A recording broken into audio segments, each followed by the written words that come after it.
Hello दोस्तों, एक नई वीडियो में आपका स्वागत है।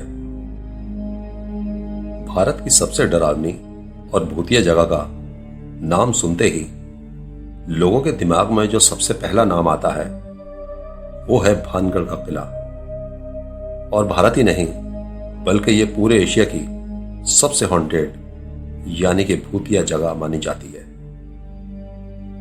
जो बात इसे सबसे ज्यादा डरावनी और भूतिया बनाती है वो है एक पुरातात्विक जगह होने के बाद भी भारतीय पुरातत्व विभाग का यहां कोई ऑफिस न बनाना और किले के चारों तरफ लगे बोर्ड्स जिन पर साफ साफ लिखा है कि सूर्य उदय होने से पहले और सूर्यास्त के बाद इस किले में जाना सख्त मना है। स्थानीय लोगों का कहना है कि वहां रात के समय इस किले से लोगों के चीखने चिल्लाने की आवाजें सुनाई देती हैं। कुछ लोगों का तो ये भी कहना है कि उन्होंने खुद इस किले से रात को घुंघरू की आवाजें आती सुनी है।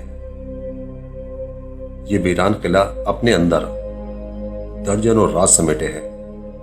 किले के अंदर का नजारा देखकर ऐसा लगता है कि वहां कोई प्राकृतिक आपदा आई थी जिसने इस किले को पूरी तरह वीरान कर दिया था। भानगढ़ के किले का निर्माण आमेर के राजा भगवान दास ने सन 1573 में अपने छोटे बेटे माधव सिंह के लिए करवाया था। मगर यह किला कैसे वीरान हुआ इसका इतिहास में कहीं कोई जिक्र नहीं है।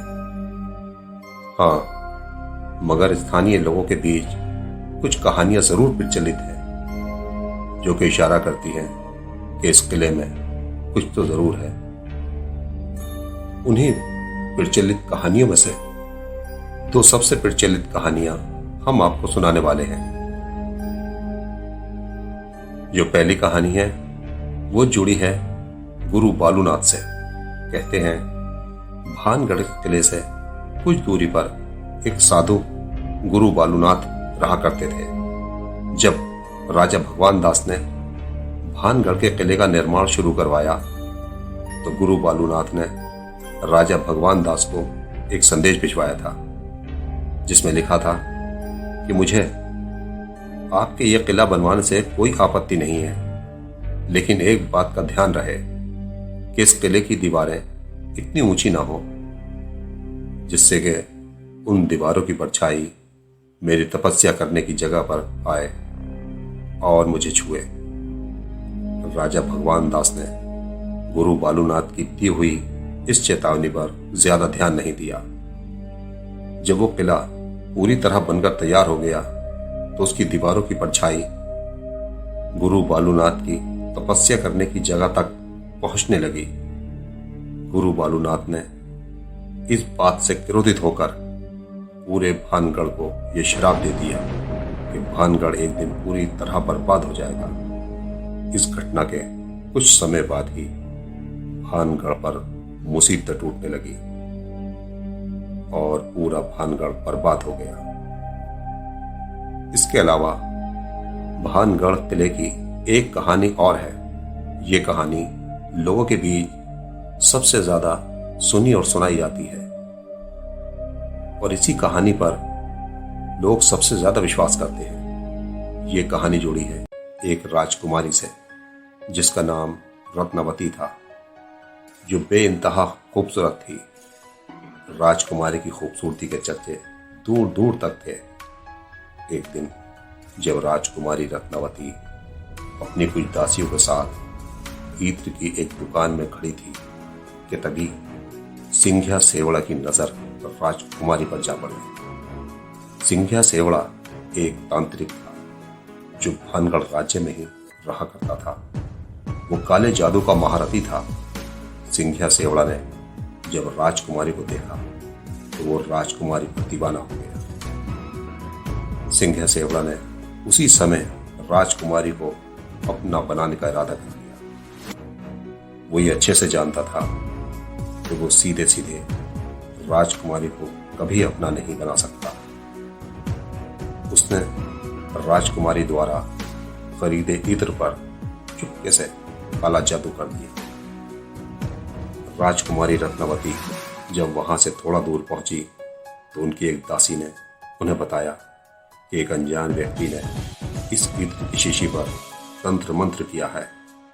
दरअसल राजकुमारी की दासी ने तांत्रिक सिंघिया को उस इत्र की शीशी पर काला जादू करते देख लिया था, मगर उसने तांत्रिक सिंघिया के डर से राजकुमारी को इत्र की दुकान में कुछ नहीं बताया था।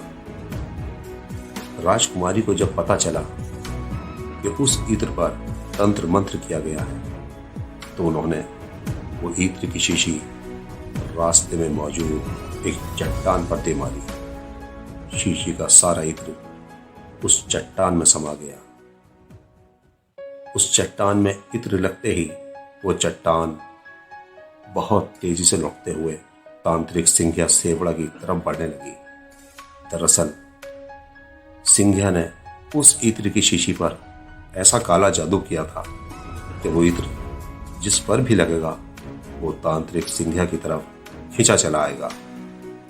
क्योंकि वो इत्र राजकुमारी के नहीं बल्कि एक चट्टान के लग चुका था, इसलिए वो चट्टान बहुत तेजी से तांत्रिक सिंघिया की तरफ आ रही थी। इससे पहले कि तांत्रिक सिंघिया अपने बचाव में कुछ कर पाता, वो चट्टान सिंघिया के ऊपर चढ़ गई और उसने तांत्रिक सिंघिया को पूरी तरह कुचल दिया, जिससे कि उसकी मौत हो गई। मरते मरते तांत्रिक सिंघिया ने भानगढ़ वासियों को श्राप दे दिया कि राजकुमारी रत्नावती सहित पूरे भानगढ़ के लोग दर्दनाक मौत मरेंगे और उनकी आत्माएं हमेशा इसी किले में भटकती रहेंगी।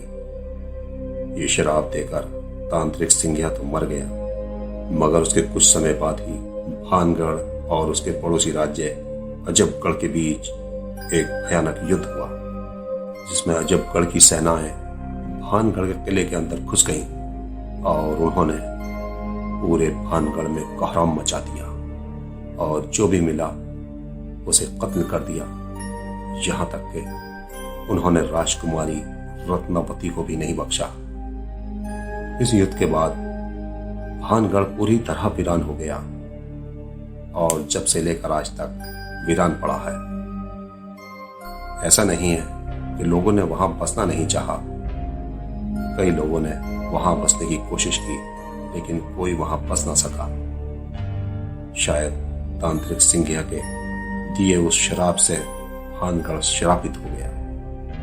लोग अब दूर दूर से भानगढ़ के किले में घूमने आते हैं। खंडर हुए भानगढ़ के किले की लोग फोटो खींचते हैं, लेकिन कोई भी वहां रात में जाने की हिम्मत नहीं करता। भानगढ़ के किले के बारे में एक दिलचस्प बात यह भी है कि उस किले का अपना एक गौरवमय इतिहास है कि वो किला कभी वजूद में था, लेकिन उसके उजड़ने का कोई इतिहास नहीं है। तो ये थी हमारी आज की कहानी। अपना कीमती वक्त हमें देने के लिए धन्यवाद। कहानी पसंद आई हो तो वीडियो को लाइक करें, शेयर करें। ऐसी ही सच्ची डरावनी कहानियां सुनने के लिए हमारे चैनल को सब्सक्राइब करें।